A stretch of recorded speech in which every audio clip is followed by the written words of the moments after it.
nós estaremos aqui. Porque exatamente pela primeira perseguição em Jerusalém e pela segunda perseguição em Roma, o Evangelho sempre se expande. As pessoas correm, as pessoas podem e levam o Evangelho aos confins da terra. E é exatamente neste tempo, depois que Roma pega fogo e começa a perseguição contra os cristãos, eu quero que você acompanhe a história. Exatamente nesse tempo, a perseguição contra os cristãos, que Paulo é novamente apanhado, mas não para uma prisão domiciliar, agora para uma prisão de verdade. Prisão na masmorra, prisão fria, prisão sozinho, prisão onde os piores espécies de gente estavam lá. Não era uma prisão domiciliar, não era uma coisa gostosa, não tinha uma sala para Paulo conversar, não tinha a cozinha, não tinha comida gostosa, não tinha nem um guarda para ele olhar, para ele trocar ideia.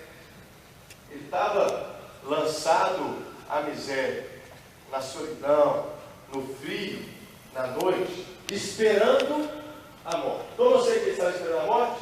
Porque é exatamente nesse tempo que ele escreve a carta de 2 Timóteo. 2 Timóteo é a última carta do apóstolo Paulo. O maior líder da igreja primitiva, um dos maiores implantadores de igreja de toda a história. Um homem que resolveu escrever a maioria dos livros do Novo Testamento. Uma história maravilhosa, um testemunho fantástico. Resolve escrever a carta a 2 Timóteo, de apenas 4 capítulos nessa situação, prestes a morrer. Eu sei disso porque no versículo, logo aí, no início do capítulo 4, ele fala isso. Olha, eu combati o bom combate, completei a carreira e guardei a fé. Mas agora, a coroa da justiça está guardada, a qual o Senhor, reto juízo, me dará naquele dia. Não somente a mim, mas também a todos quanto amam a sua vida. Paulo já sabia que ele estava às raias da sua morte. Preso, velho, fraco, à beira da morte. Alguns dias da morte, algumas semanas da morte, a gente não sabe o tempo exato. Paulo escreve a carta a 2 Timóteo. E no seu último capítulo, nas suas últimas palavras, ele redige o texto que nós lemos. Certamente eu e você não podemos passar por esse texto sem uma atenção especial ao analisar quais foram as últimas palavras do grande apóstolo Paulo. Sei que nós preferimos outros textos. Preferimos tudo posso naquele que me fortalece, todas as coisas cooperam para o bem daqueles que amam ao Senhor. Preferimos outros textos escritos pelo próprio apóstolo, mas essas são as últimas palavras daquele que foi, sem dúvida, o maior pregador da história. Eu quero que você, então, se atente a 5 pontos de atenção que eu quero te alertar nessa noite em cima do texto. 5 pontos de alerta que eu e você, como igreja, devemos tomar cuidado. Estão comigo? Primeiro, está aí logo no versículo 9. Olha, procura vir ter comigo depressa. Porque Demas, tendo amado o presente século, me abandonou e se foi para Tessalônica, Crescente para Galácia e Tito para Dalmácia. Irmãos, eu e você em situações adversas, eu e você em momentos complicados. Lembre-se, Paulo estava na masmorra, prestes a morrer. Depois de uma vida irrefutável, testemunho maravilhoso, Paulo se encontra numa situação extremamente adversa. E ele convoca seu filho amado, seu filho da fé, para estar com ele. O capítulo 1 dessa carta, ele fala: olha, procura vir ter comigo depressa, para que eu transborde em alegria. Será que eu e você, no tempo que estamos vivendo, a era da internet, a era do WhatsApp, Instagram, Snap, tantos relacionamentos virtuais e poucos relacionamentos reais, Será que temos valorizado as amizades dentro da igreja? Paulo estava prestes a morrer e ele chama o seu filho na fé para estar com ele. Não chamou sua família, não chamou os guardas que ele tinha pregado, não chamou, quem sabe, as várias e várias pessoas que ele conheceu ao longo do seu ministério, não chamou as várias e vários discípulos que ele deixou em todas as cidades, até mais próximos do que Timóteo estava na época em Éfeso. Ele chama Timóteo, um verdadeiro amigo, um verdadeiro filho na fé. Será que eu e você temos valorizado as nossas amizades na igreja? Ou será que em tempos adversos nós recuamos, nós recolhemos, nós nos isolamos, nós nos prendemos e nos trancamos no nosso quarto? Não vou na igreja porque estou sem dinheiro, não vou na igreja porque não tenho carro, não vou na célula porque eu não conheço ninguém lá, não vou no acampamento porque é culto o dia inteiro, e não vou isso, não vou naquilo. E eu e você começamos então a nos isolar, sendo que Paulo nos ensina que nos momentos chaves, nos momentos críticos da vida, nós precisamos nos aproximar. Irmão, que esse ano você e eu possamos valorizar as amizades de dentro da igreja. Amizades que vão te levar para perto de Jesus. Amizades que vão te ajudar a permanecer naquilo que Deus te chamou.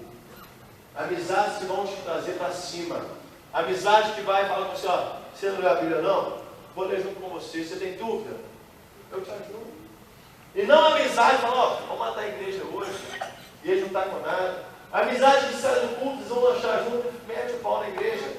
Então, abre a igreja. E você vai ver, meu amigo, igreja é difícil. Igreja nenhuma é perfeita. Sabe por quê? Porque vocês somos velhos, nós todos somos. Eu e você esse ano possamos valorizar as amizades corretas nas nossas vidas. Eu estou cansado de ver jovens se afastando dos caminhos do Senhor por causa de amizades erradas. Amizades erradas. Amizades que vão te levar somente para longe dos caminhos de Deus. E esses amigos, você pode ter certeza, vão subir na primeira oportunidade que eles tiverem. Na primeira vez que você precisar dele, vai subir, não vai responder. Está interessado no seu dinheiro, está interessado na sua beleza, está interessado no seu conhecimento, está interessado em alguma coisa que você tem. Mas nós, como família, estamos interessados no seu coração. E eu, particularmente, estou interessado em te ver no céu. Glória a Deus. Te ver no céu. Amém. Irmãos, que eu e você possamos sair daqui com esse ponto de atenção ligado, valorizando as amizades que vão nos fazer chegar mais perto de Deus. Outro ponto que aprendemos com o apóstolo Paulo é que ele fala, olha, aí no versículo 11, olha, Lucas está comigo, toma contigo Marcos e traze-o para mim, porque é útil ao ministério. Talvez você não saiba, mas na primeira viagem missionária de Paulo, junto com Barnabé, Barnabé escolhe Marcos para ir com eles. Para carregar mala, para fazer qualquer coisa. Qualquer coisa. Barnabé era o ajudante de Paulo e Barnabé.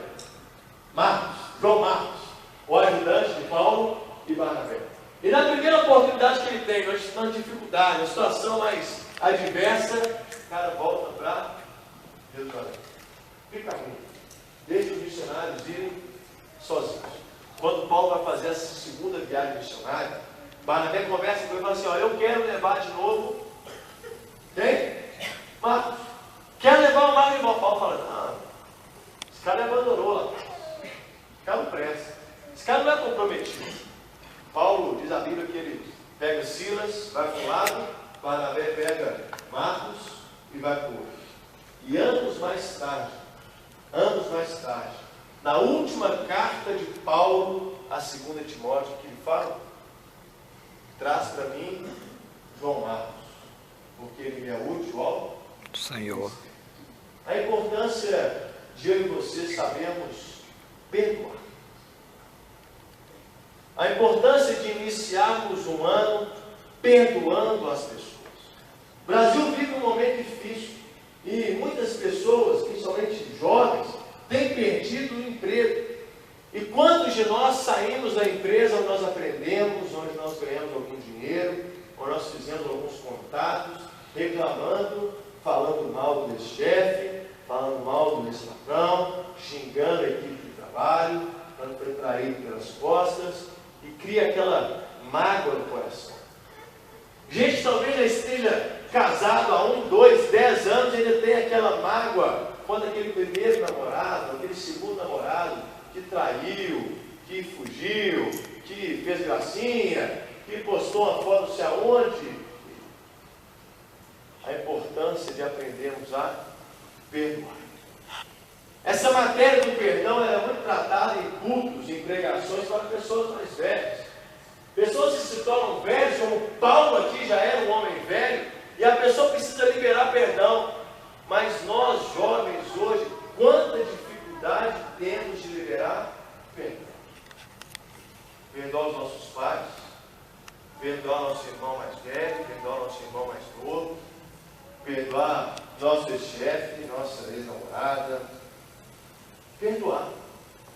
Porque o errar é humano, mas o perdão é divino. Glória a Deus. Quem nos ensina a perdoar é o Jesus. Senhor. Jesus. Ele nos perdoa de todos os nossos Pecados. pecados. Que você essa noite saia decidido a perdoar as pessoas ao seu redor. Não guarde mágoas. Não deixe o seu coração ser levado pela amargura, pelas cinzas, pela tristeza, pela apatia. Libere perdão. Perdoe. Perdoe. Mesmo porque você corre um grande risco no céu de ter essa pessoa como seu vizinho. Imagina. Imagina você ter essa pessoa, vou perdoar ele no seu pé na rua, eu atropelo. Deus vai te colocar de vizinho dela no céu. Ricardo Geminado.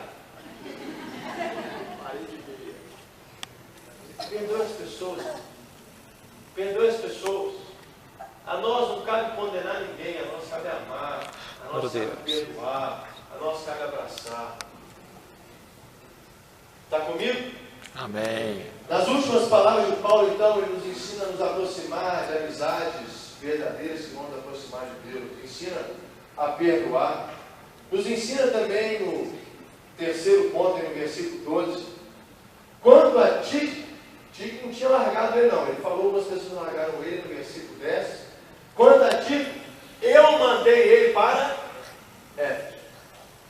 Ninguém enfrenta situação adversa, por mais complicada, por mais difícil, por mais seco, por mais árido que seja o seu momento, isso não te exime de poder apoiar alguém, investir em alguém, incentivar alguém e abençoar alguém.